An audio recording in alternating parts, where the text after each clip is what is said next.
Assalamu alaikum wa rahmatullahi wa barakatuh. Aujourd'hui, j'aimerais parler de la hijra. Comme nous sommes le mois de Muharram, le premier mois sacré de l'année, donc on peut parler de la hijra. Alors la hijra nous fait rappeler celle de notre prophète Mohammed sallallahu alayhi wa sallam. Sauf que sa hijra le concerne. Personne d'autre n'a vécu la hijra du prophète alayhi salatu salam. Elle le concerne lui et uniquement lui. Hijra veut dire se déplacer d'un endroit à un autre, d'une situation à une autre, d'un état d'esprit à un autre. Donc c'est un déplacement, soit vers le bien, soit vers le mal, soit vers l'obéissance, soit vers la désobéissance. Donc quand on vient faire une umrah c'est une adoration, pleinement. C'est pas un voyage touristique, c'est pas une découverte, c'est pas on va essayer, c'est pas moi je vais voir. On entend beaucoup tout ça aujourd'hui. Je vais faire une umrah avant de faire le hajj, je vais découvrir les lieux avant, je vais essayer, je vais goûter, je vais... Non, l'umrah c'est une adoration. C'est une hijra vers Allah Azza wa Jal. Les pèlerins de l'Umrah et de Hajj sont des invités d'Allah Azza wa Jal. Personne ne vient par son propre gré. Nous sommes des invités. C'est lui qui a choisi qui allait venir à telle période, à tel moment de l'année, etc. Mais faut-il être à la hauteur de cette invitation ? Faut-il pouvoir répondre à cette invitation comme il le veut lui, en fait, pas comme j'ai décidé moi. Moi j'ai décidé de faire ma umrah et puis faire ma prière, faire des courses, aller, je sais pas, à l'Aziziyya, faire etc. Non, quand on vient ici, c'est pour se rapprocher d'Allah Azza wa Jal. C'est pour regretter, c'est pour se repentir, c'est pour se connecter, c'est pour l'aimer, c'est pour savoir qui c'est Allah Azza wa Jal, le découvrir par ses attributs. Il dit Ad'ouni bi asma'i, Ad'ouni bi asma'i, appelez-moi avec mes attributs. Il a des attributs, il en a 99. Faut-il les connaître, faut-il les étudier, faut-il les comprendre, faut-il les travailler? Et donc, nous, on est concernés par une hijra, c'est vrai, hijra al-wajiba, qu'on appelle hijra wajiba, obligatoire, qui est de se déplacer vers Allah Azza wa Jal et vers son prophète. C'est de vouloir changer, c'est de vouloir être dans l'obéissance, sortir de la désobéissance, être dans... répondre aux appels d'Allah Azza wa Jal. C'est ça la hijra qui nous concerne. Celle de Mohammed sallallahu alayhi wa sallam, personne ne l'a vécue et personne ne la vivra, et c'est son histoire. Par contre, moi, ma hijra par rapport à mon prophète sallallahu alayhi wa sallam, c'est ce qu'il m'a transmis, c'est son école. Il m'a transmis tout ce que je dois faire dans ma vie de tous les jours. C'est ma charte, en fait. C'est ça que je dois suivre pour adorer Allah, pour travailler, pour se marier, pour divorcer, pour partir en vacances, pour tout. Allah Azza wa Jal nous a tout transmis par le biais de Mohammed sallallahu alayhi wa sallam et par le Coran. Donc aujourd'hui, si je suis là, c'est pour être mieux, pour me repentir, pour me remettre en question. Et c'est ça ma hijra. C'est de dire je ne faisais pas la prière avant, maintenant que j'ai fait la umrah et que j'ai goûté à cette ni'ma de faire la prière à l'heure, d'entendre le Coran, les récitations. Eh bien mon but c'est de pouvoir continuer après, c'est de venir faire l'umrah alors que je ne portais pas le foulard.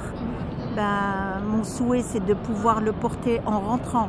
Mais au moins j'ai l'envie, j'ai cette envie de changer et non pas de dire ouais mais de toute façon moi c'est comme ça, je peux pas faire autrement, c'est mon travail, c'est ma vie, c'est l'Europe comme ça. Non, quand on vient ici, on a envie de changer, on ouvre ce miroir qui était fermé, on se regarde et Allah sait qui on est et nous on sait aussi qui on est. Peut-être que les gens avec qui on vit ne savent pas qui on est, parce qu'on masque, parce qu'on montre une vitrine qui est fausse, parce que c'est je. Mais Allah Azza wa Jal nous connaît et nous aussi on se connaît. On sait ce qu'on a fait, on sait ce qu'on n'a pas fait, on sait comment on est, on connaît notre intention. Donc notre hijra, c'est de changer notre intention envers Allah et envers Rasulallah sallallahu alayhi wa sallam. C'est de réveiller la sunna du prophète Mohammed sallallahu alayhi wa sallam aujourd'hui qui dort. Comment c'est possible aujourd'hui? Je n'ai pas pris de photos, mais je pourrais en prendre des vidéos même. Les gens qui sont ici en état d'ihram, quand ils vont boire l'eau, ils boivent l'eau avec la main gauche. Et le ma Zamzam en plus. Comment? Alors que c'est écrit, hein. C'est écrit partout où il y a les jerrycans d'eau Zamzam, il est indiqué qu'il faut boire son eau avec la main droite. Subhanallah, faire les doigts. Lima shuriba, c'est chacun son intention. Ayons tawakkul tam à Allah Azza wa Jal. Si Allah m'a dit, Raouda, en buvant cette eau, je peux répondre à ce que tu attends, ben moi j'ai un tawakkul, je crois, je sais qu'il va le faire.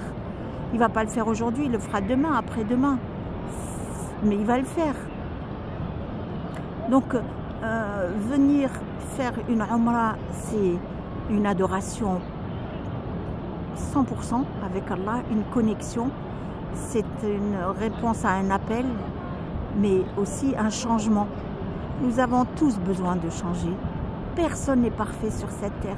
Nous ne sommes pas des prophètes. Nous ne sommes pas du tout des prophètes. Nous sommes des fauteurs. Alhamdulillah, il nous a créés comme ça, alhamdulillah. Mais quand on vient ici, quand on vit les mois sacrés, quand on vit les jours particuliers tels que Yawm Arafat, tels que l'Ashar du mois de Muharram qu'on vient de vivre hier et avant-hier et peut-être aujourd'hui pour certains pays. Tout ça, c'est pour le but de changer. Si on nous demande de jeûner, c'est parce que ce jeûne, il va nous rééduquer, il va nous corriger, il va nous remettre en question et pas juste jeûner pour jeûner. On ne fait pas pour faire. Parce que toute œuvre est précédée par une intention. Et cette intention, il faut qu'elle soit sincère, il faut qu'elle ait un but, il faut qu'elle ait un objectif. Si je viens ici, je viens avec un but, je viens avec un objectif, je viens avec l'envie de changer, avec une hijra vers Allah Azza wa Jal. Je ne faisais pas ma prière à l'heure, et ben en rentrant, je vais la faire. Je ne faisais pas du tout ma prière, je vais la faire. Je ne portais pas le foulard, je vais le porter. Je ne sortais pas ma zakat. Combien de gens aujourd'hui souffrent? Ils sont passés d'une richesse à une pauvreté, ils n'arrivent pas à avoir beaucoup de choses dans leur vie, et sans comprendre le pourquoi. Mais en fait, si on regarde de près, c'est peut-être parce que la zakat d'Allah Azza wa Jal, elle n'est pas sortie. Zakat el-Mal, c'est un ordre d'Allah. C'est pas si j'ai envie. Elle est très difficile à sortir. J'avoue qu'elle est très difficile. Parce que Shaitan, il nous dit toujours, ouais, mais tu fais beaucoup de choses, tu es une bonne personne, tu pries, tu vas à la mosquée, masha'Allah. Mais en fait, non, ça n'a rien à voir. Zakat, c'est Malullah Azza wa Jal. Il doit sortir, il ne m'appartient pas. Et tant que je ne sorte pas cette zakat, eh bien, je ne serai pas heureuse.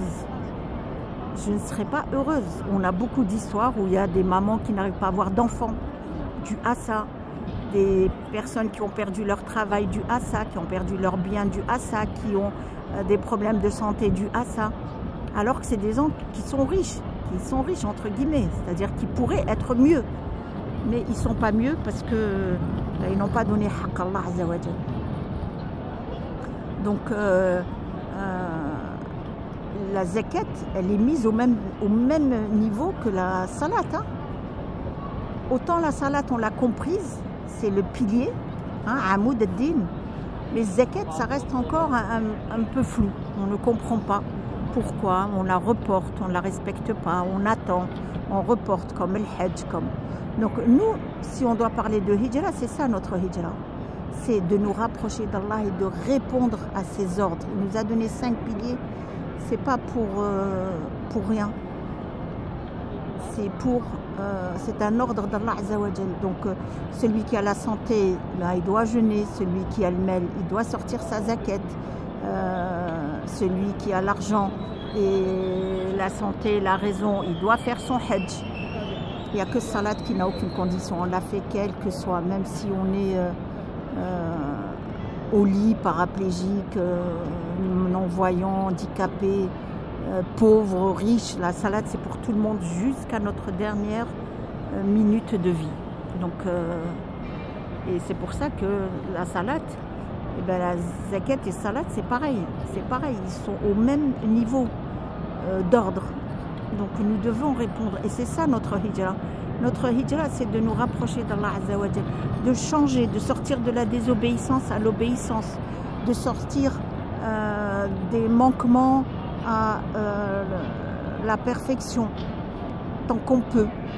Si quelqu'un n'a jamais lu le Coran, eh ben, sa hijra, c'est de au moins le lire, après le comprendre, après changer sa vie avec, et après, Inch'Allah, le transmettre, hein, comme nous a appris le prophète Mohammed sallallahu alayhi wa sallam. Allahumma allimni ma yanfa'uni, wanfa'ni bima 'allamtani, wa zidni ilma. Pas à pas. J'apprends un verset, je le comprends, je vis avec, je le transmets. Après, je passe à un deuxième, j'apprends une sourate, après, je passe à une deuxième. J'apprends un hizb, après, je passe à un deuxième, etc. La yukallifu Allahu nafsan illa wus'aha, bien sûr. On ne peut pas s'imposer ce qu'on n'est pas capable, mais on est tous capables de quelque chose. S'il nous a créé qu'on est là, c'est qu'on est tous capables de quelque chose. Donc nous, notre hijra, c'est de nous déplacer vers l'obéissance d'Allah et vers l'école du prophète Mohammed sallallahu alayhi wa sallam. Mais la hijra du prophète Mohammed sallallahu alayhi wa sallam ne concerne que lui. C'est la sienne. Personne d'autre ne l'a vécu, ni dans les prophètes, ni dans les compagnons, et personne ne la vivra.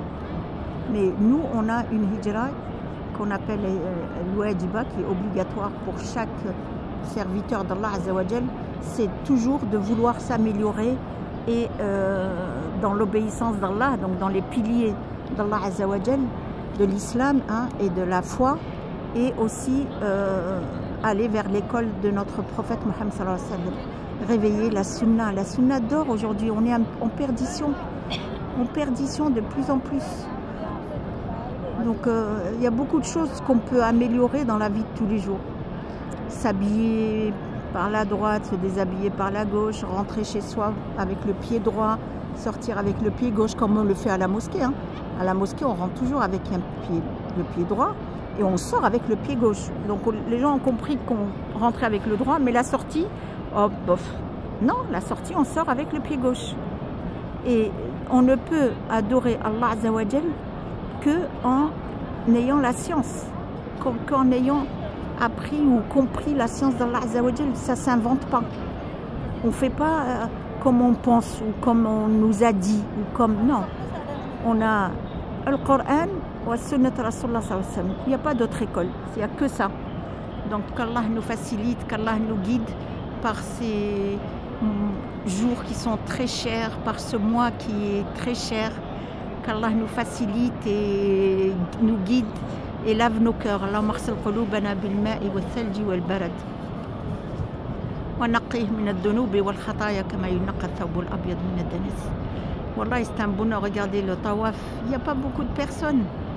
La Kaaba, elle est vide, subhanallah. Regardez l'esplanade là ici, regardez. Mashallah, où est la foule du Hajj? Où est la foule de Ramadan? Où est la foule des vacances? Où est Subhanak ya Allah? Ceux qui veulent venir quand il n'y a pas de monde, eh ben venez après le Hajj. Venez après le Hajj. Masha'Allah, alhamdulillah, wa shukrullah. Allahumma salli wa sallam ala rasulillah wa ala alihi wa sahbihi ajma'in.